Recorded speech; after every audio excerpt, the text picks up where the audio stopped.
They told you that love was the cure, that you only needed to be good, gentle, and present. They said a pure heart was enough, that every pain was a test, and every wait would be rewarded. But there is a hidden truth, a dangerous truth that men who love too much never hear. A truth women don't want you to learn, not because it's false, but because it is too true, too hard to accept. And once you see it, you can never forget it. When a man crosses that line, he is never the same again. Schopenhauer opened that line like a knife. His philosophy does not heal, but it cuts. It does not comfort, it wakes you up. And what it wakes is not peace, but clarity. Clarity sharp enough to cut through the makeup of love you were taught to desire. You grew up believing in hope, in mutual love, in destiny, in the idea that feeling deeply was enough. Now you don't understand why she left, why your giving didn't touch her, why she smiled while you were falling apart. You were taught to love like someone praying, waiting for a miracle. But the world is not a church, and for her, love was never a religion. For her, love is natural selection. It is power. It is a dance of advantage. It is a response to the stronger one. While you offered your soul, she measured your usefulness. While you promised eternity, she calculated your presence. While you died inside, she looked for the next spark of excitement. Schopenhauer revealed what no one wants you to see. Love is the most sophisticated trap of instinct. Desire wears the mask of something beautiful, so you obey without resistance. You didn't choose her. A blind, natural force pushed you toward her. Nature used your body like a stage, and while you thought you were choosing, you were being chosen.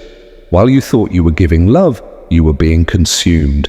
Under Schopenhauer's knife, love is not a gift, it is a blow, a kidnapping of your mind for a purpose you don't control. And once that purpose is completed, you are left alone with painful clarity. You want love, but the world does not love those who beg. The world respects those who understand, who can look at cruelty without blinking. This teaching is not about conquering women. It is about not being conquered by lies. You thought love was noble? Schopenhauer sees it as a biological fever, a trick from a blind will that only wants one thing, that you desire, that you believe she is your salvation, but she never was. Love turned into a religion that made her a goddess, and you a worshipper. When she becomes your center, you lose your own. Every ignored message hurts you, every absence destroys you, and you call that passion. But passion without awareness is slavery. A man who understands Schopenhauer does not hate women. He simply refuses to be a prey. He sees the game, the instincts, the theater. And because he sees, he does not fall. He desires her, but he does not need her. He feels, but he does not fall apart.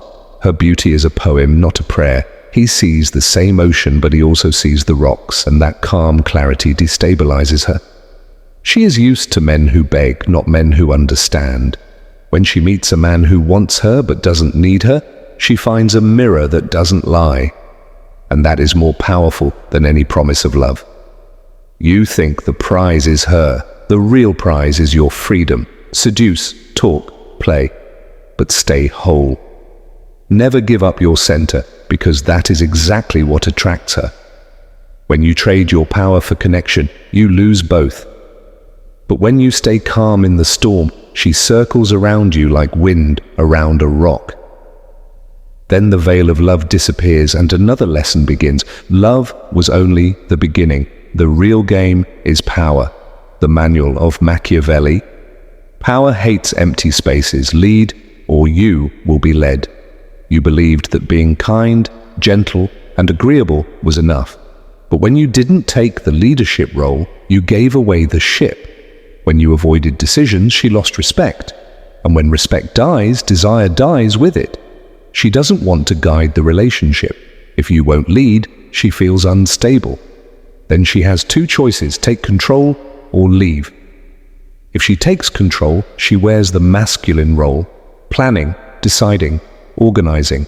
and with every decision she makes instead of you, her respect drops. Soon she sees you not as a man, but as a child. The attraction does not die loudly, it dies in small details. Whatever you want, you decide. Let me know when you're sure. And when that happens, she starts looking for another man. One who can lead naturally, confidently. A man who has read Machiavelli doesn't dominate, he guides, he creates the moment, he invites, he builds a story she wants to follow.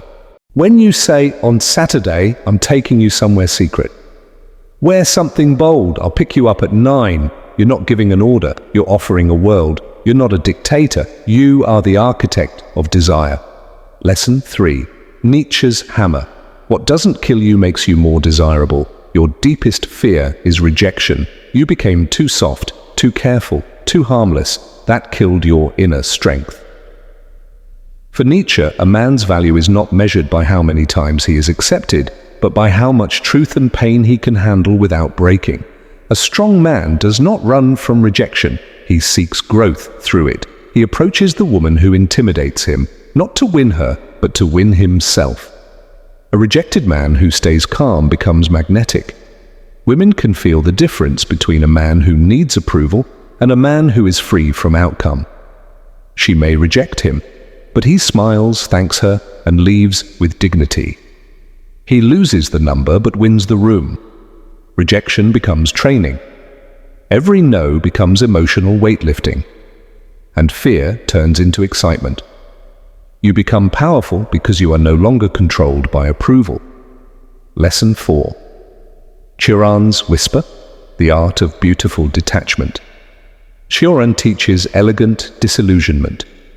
He says that people who understand too much feel less, not because they are cold, but because they are too aware. He does not complain. He simply sees the world with calm irony. This becomes an aura, a light bitterness mixed with freedom. You live the drama, but like someone watching a play, touched but untouchable. You don't take yourself too seriously. You don't take her too seriously. You don't take the relationship too seriously.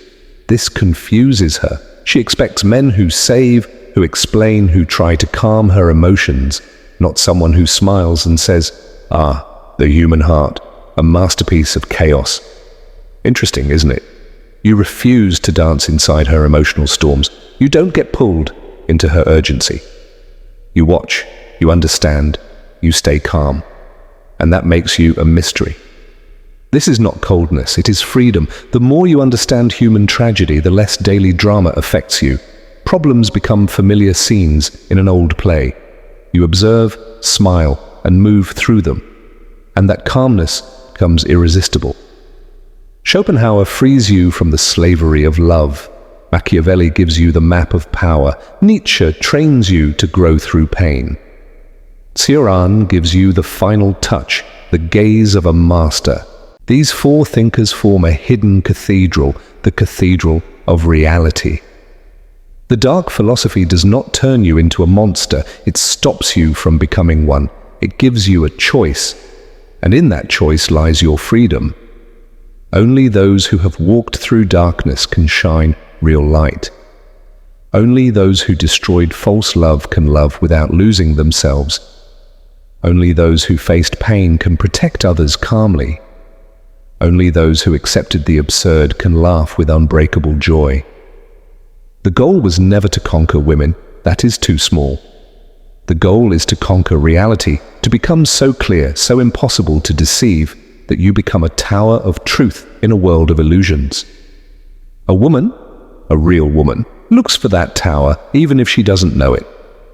If you looked at the abyss and didn't turn away, if you felt the cutting blade of clarity and still stayed, then you have been initiated. Write in the comments the word that teaches us not to fear: abyss. Share which philosopher broke your old beliefs the hardest. Your revelation will guide others. If you want to dive deeper into this forbidden knowledge, subscribe. They don't want you to learn this Because once you do, you stop bleeding inside, you stop being useful, you stop chasing, you become a wall. And walls do not beg. Behind you is the maze. In front of you is the mirror. Not the mirror of who you were, but who you can become. Listen to what whispers inside you when no one answers. It says, whoever does not lead, decays. Whoever does not cut, bleeds again. Whoever does not cross, is dragged. Comment, I lead without speaking. That is the seal, the invisible iron of those who are awake. If you reach the end, you are ready for what comes next. We will meet there in silence.